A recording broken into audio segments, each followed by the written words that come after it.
Hello students, आज की इस वीडियो के अंदर हम पढ़ने वाले हैं आपकी क्लास 10th एनसीईआरटी का चैप्टर नंबर 5, जो कि क्लास 10th की साइंस का चैप्टर है। चैप्टर 5 का नाम है तत्वों का आवर्त वर्गीकरण। इस चैप्टर के बारे में फर्स्ट पार्ट में हम पढ़ने वाले हैं इसका परिचय, इंट्रोडक्शन और इसके वर्गीकरण की आवश्यकता क्यों पड़ी, यानी क्या कारण था कि हमें जो है तत्वों का आवर्त वर्गीकरण करने की ज़रूरत पड़ी। तो ये समस्त प्रकार की जो जानकारी है इस वीडियो के अंदर पार्ट फर्स्ट में हम देखने वाले हैं।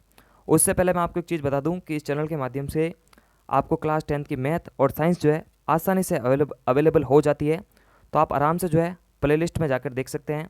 लगभग आपके सभी चैप्टर को जो है इस चैनल के माध्यम से क्लियर किया जा रहा है। और पूरा चैप्टर देखने के लिए आप चैनल की प्लेलिस्ट में जा सकते हैं या फिर चैनल की डिस्क्रिप्शन बॉक्स में जा सकते हैं। इसी वीडियो के डिस्क्रिप्शन में जाएंगे तो इस चैप्टर के प्लेलिस्ट की जो पूरे चैप्टर की जो प्लेलिस्ट की लिंक है वो आपको आसानी से मिल जाएगी। चलिए दोस्तों स्टार्ट करते हैं। सबसे पहले दोस्तों स्टार्ट करते हैं अपन इस परिभाषा के बारे में जो कि दोस्तों तत्व से रिलेटेड है। सबसे पहले ये जानना इंपॉर्टेंट है, हालांकि तत्व को जो है हम आसानी से 9th क्लास में पढ़ के आ चुके हैं, लेकिन 10th क्लास के हिसाब से तत्व के बारे में कुछ जानकारी है उसको ले लेते हैं। तो देखिए तत्व के बारे में जानकारी क्या कहती है, ऐसे पदार्थ जो एक ही प्रकार के अणुओं से मिलकर बनते हैं तत्व कहलाते हैं। कैसे? जैसे आपने सोडियम देखा होगा। तो देखिए सोडियम के अलावा हमको यहाँ पर कुछ भी नहीं नज़र आ रहा है। अगर सोडियम को अपन इस प्रकार से लिखना चाहे, जैसे मान लेते हैं अगर हम इसी सोडियम को अगर हम कुछ अलग तरीके से लिखें तो आप तत्व और यौगिक में डिफरेंस करना सीख जाएंगे। जैसे मान लेता हूँ इस प्रकार से, मैं समझाने का प्रयास करता हूँ। जैसे देखिए यहाँ पर एक तत्व है Na, ठीक है, और अगर मैं इसी फॉर्मेट को जो है मैं इस प्रकार से लिखूँ NaCl, तो दोनों में देखो एक चीज़ का अंतर आ रहा है। इधर खाली Na है और इधर Na जो है क्लोरीन के साथ में है। यानी अगर एक ही प्रकार के अणु होंगे, जैसे Na का ही अणु है, तो फिर ये तत्व का रूप होगा। लेकिन बहुत सारे तत्व है, 2 या 2 से अधिक तत्व है और मिलकर कुछ बना रहे हैं, तो वो क्या बना सकते हैं? वो यौगिक बना सकते हैं।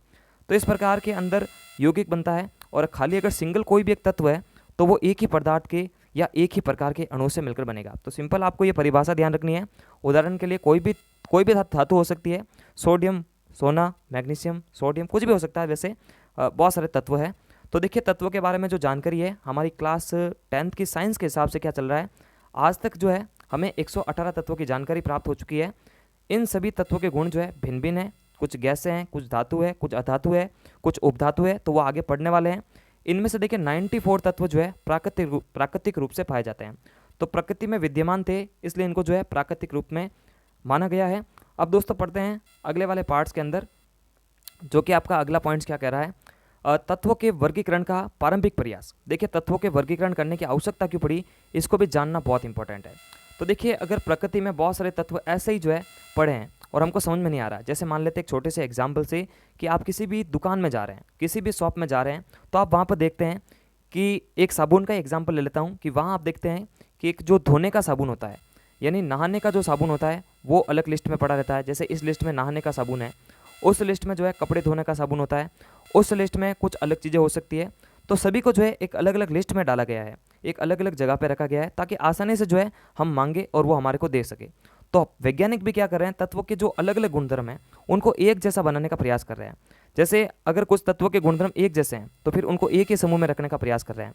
ऐसे आसानी से पता लग जाएगा कि कौन सी धातु है, कौन से तत्व धातु है, कौन से अधातु है, कौन सी गैसें हैं, किसका क्या गुण है। तो इन सभी को एक ही ऐसे प्रतिरूप में जमाने का जो प्रयास है उसी को अपन जो है वर्गीकरण बोलते हैं। तो इसी कारण जो है हमें जरूरत पड़ी, क्योंकि बहुत सारे तत्व है तो सभी तत्वों के गुणधर्म अलग अलग है। तो एक प्रयास किया गया कि सभी को जो है एक जैसे समूह के अंदर रखे, एक ऐसे मॉडल के अंदर सेट किया जाए ताकि जो है हमें आसानी रहे, हम इनके तत्वों की स्टडी कर सकते। और एक पीरियोडिक टेबल के माध्यम से, क्योंकि आवर्त सारणी पढ़ेंगे तो उसमें समझ में आ जाएगा।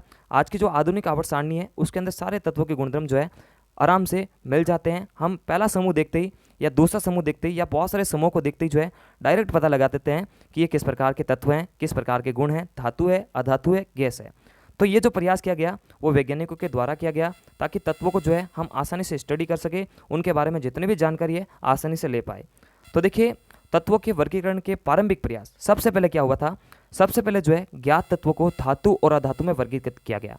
अब धातु और अधातु के बारे में जो है क्लास 9 तक आराम से सीखा है, लेकिन अगर 10th के हिसाब से देखें, देखिए 10th के चैप्टर के हिसाब से देखें तो धातु आप उसको मानिए जो इलेक्ट्रॉन का त्याग करता है, और अधातु आप उसको मान सकते हैं जो इलेक्ट्रॉन को ग्रहण करता है। अपने चैप्टर के हिसाब से। तो देखिए जैसे जैसे तत्व और उनके गुणधर्मों के बारे में ज्ञान बढ़ता गया वैज्ञानिकों का, वैसे वैसे उन्हें वर्गीकृत करने के प्रयास भी जो है आराम से किए गए।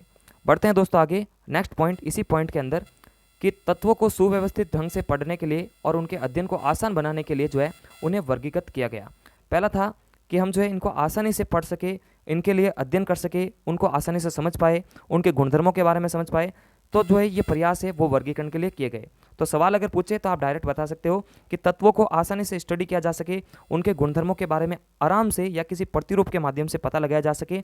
इसी कारण जो है वैज्ञानिक इन सभी तत्वों को एक प्रतिरूप में जमाने का प्रयास कर रहे थे कि किस प्रकार से ये जो है ऐसे सेट हो जाए ताकि उनकी जब स्टडी करें तो आराम से इनके बारे में पता लगाया जा सके। अब दोस्तों पढ़ते हैं आगे वाला टॉपिक, तत्वों का आवर्त वर्गीकरण। ठीक है ना, तत्वों का आवर्त वर्गीकरण।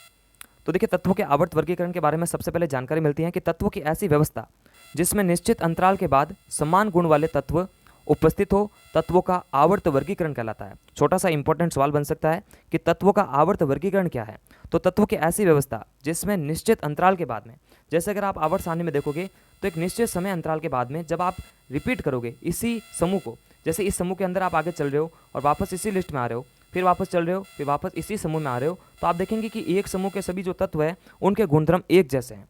तो इस प्रकार की व्यवस्था है। तो ऐसी व्यवस्था, तत्वों की ऐसी व्यवस्था, क्योंकि इसमें सारे तत्व है जिसमें निश्चित समय अंतराल के बाद में, जैसे 18 तक आप रिपीट करेंगे, 18 के बाद में वापस जब आप पहले पे आएंगे तो एक निश्चित अंतराल होगा, तो आप देखेंगे कि समान गुण वाले जो तत्व है एक ही समूह में उपस्थित है, व्यवस्थित है।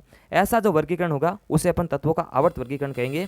तो देखिए तत्वों के आवर्त वर्गीकरण हेतु हमने जो है सबसे पहला जो सिद्धांत पढ़ना है वो है डोबेरेनर का त्रिक नियम, उसके बाद में न्यूटन का अष्टक नियम, उसके बाद में मेंडलीव का नियम, उसके बाद में आधुनिक आवर्त सारणी जो कि हेनरी मोजले की है। तो तमाम प्रकार की जो जानकारी है इस चैप्टर के माध्यम से लेने वाले हैं। तो आप चैनल की प्लेलिस्ट में जाकर पूरे चैप्टर की जो प्लेलिस्ट की लिंक है उस पर क्लिक कर सकते हो, या इसी वीडियो के डिस्क्रिप्शन बॉक्स में जाकर आप पूरे चैप्टर की प्लेलिस्ट की लिंक का पता कर सकते हो और इस चैप्टर को हम आसानी से पढ़ पाए। थैंक यू और प्लीज़ मेक ए सपोर्ट। नमस्कार।